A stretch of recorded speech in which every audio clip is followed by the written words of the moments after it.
Well, hello there.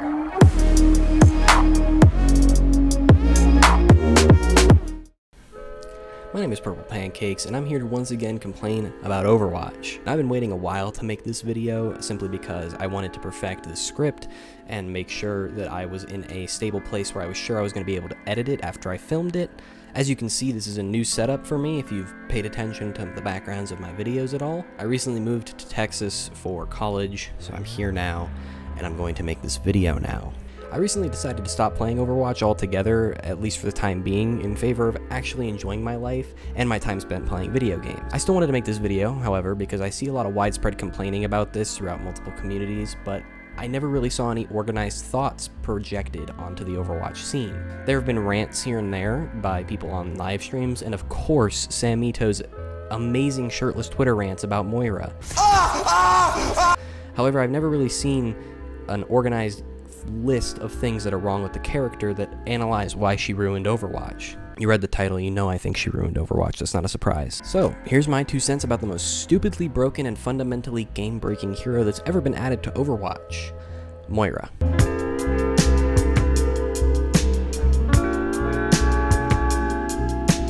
Moira was announced at BlizzCon 2017 as the 5th additional character to the game. She was released to the public test region a few days later and was added to the main game in all regions on November 16th, 2017. Saying that out loud kind of hurts because it's been 2.5 years. This is a bit of a side note, but in a fantastic video released by YouTuber Shammy in 2018, he compiled a spreadsheet that I will link in the description that compiled any prior examples of every ability in the game of Overwatch to draw direct comparison to them. In his video, this was used to debunk the argument that Paladins is an Overwatch clone because Overwatch is just a clone of every other game ever made, as is every other game ever made a clone of every other game ever made. It's fascinating to read through where all of these abilities came from and the degree of originality of certain characters, like Soldier 76 being the least original, but he found something very interesting. The 2 most unique characters he found were Old Symmetra. Editor's note, by Old Symmetra, I mean Symmetra with a beam and a shield generator / teleporter ultimate. That's the Symmetra I'm talking about, the one from 2018. Okay, bye. And Moira. Now, why is this important to my argument? It just shows me that when the Overwatch developers try to be unique, it really doesn't end well for the game. It's not me saying that them not being unique ends better, you know, Brigitte being a prime example of a character that is not unique in any way and is still game-breaking and stupid. And I will give it to the devs. Moira is certainly a unique character in the FPS genre. However, that's not really a good thing here, and there are a good amount of reasons why.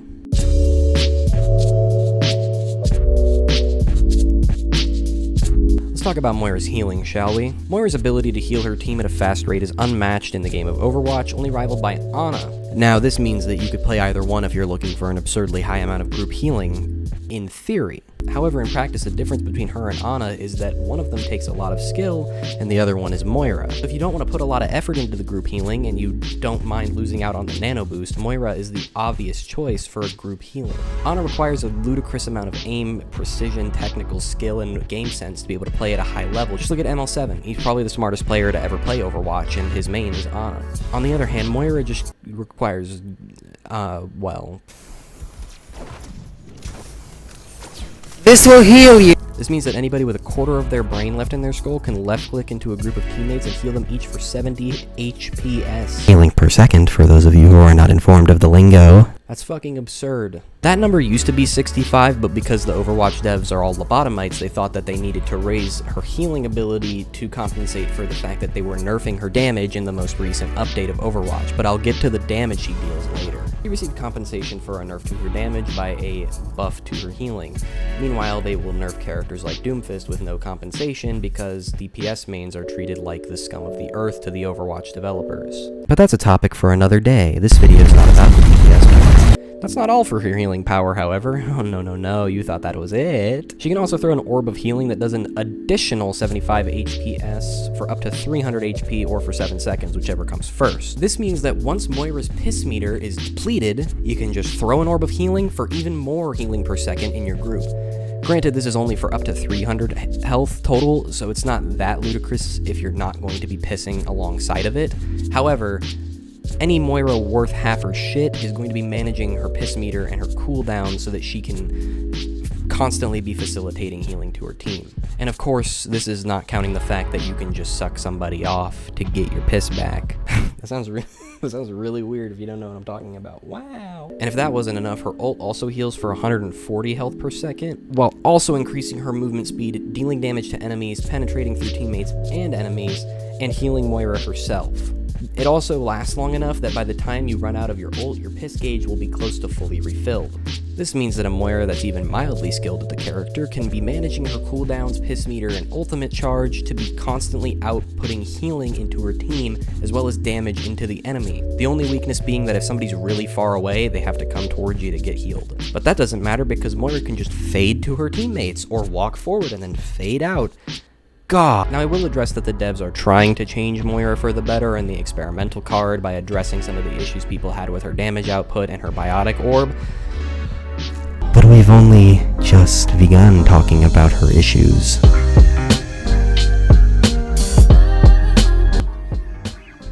Moira's secondary fire deals 40 damage per second to enemies while healing her for 20 HP per second. Combine this with a range of 20 meters and you've got a character that has a more effective DPS range than Tracer. This makes Moira insanely difficult for low HP players to take in a 1v1. If you get caught out by a Moira when you're below half health as any DPS character, you're probably fucked. Combine her right click with either a damage orb for damaging you or a healing orb for healing herself, and you got yourself a bit of a pickle on your fucking hands. She can 1v1 most flanked DPS characters, making characters like Genji, who can't deflect her right click, and Tracer, who gets outranged, practically useless against her. Now, the effective DPS of Moira when she throws an orb at you and also right clicks you is only 100 DPS, which isn't ludicrously high, but that's not really the main complaint people have about her damage.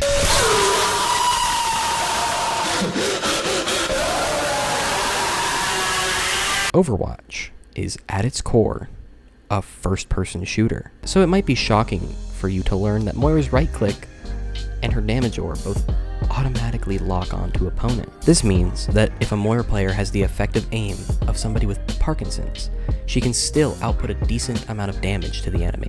This also means that characters like Ana are disincentivized, because why try to aim and pop off and manage your cooldowns and hit sleep darts when you could just fucking hold right click on an enemy? And this is where I get into the meat of the problem with Moira.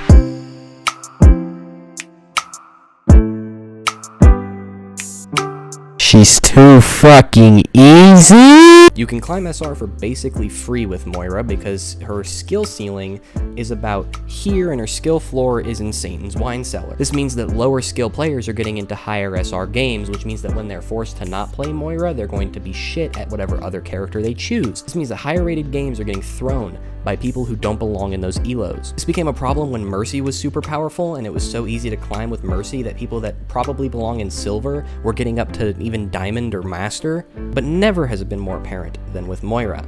Also, I wasn't gonna talk about her fade, but can I just talk about her fucking fade for a second? Oh my god. The fact that she can press shift and make herself invulnerable and also travel so fucking far at light speed just makes it impossible for her to 1v1 even if you're winning. Even if you're winning a 1v1 against a Moira, she can just fade out, throw a healing orb, or throw a damage orb at you, and then suck you off every single time. I digress. Moira's ability to output an absurd amount of healing with minimal effort or danger to Moira herself is something that makes me understand why players like Sinatra and Corey, two of the most mechanically skilled players in the game, quit in favor of games like Valorant. Valorant plays a lot more like a traditional shooter than Overwatch. It's less reliant on abilities, and there's nothing even close to what Moira does in that game. Until Blizzard does some serious reworking to Moira or just nerfs her entire kit like they did with Bermuda, I just do not see a world in which she isn't a viable pick in a competitive game. And I know the argument may be that right now Ana is meta and Moira isn't, but I have a counter argument for that, and it's very simple. Just because she's not meta doesn't mean someone can't pick her and do really well for minimal effort. The point of this video isn't necessarily that Moira is inherently overpowered. It's just that her fundamental mechanics make her super easy for low skill players to pick up and climb with, which is a problem for the game's integrity. It's a fucking joke. It's why I quit.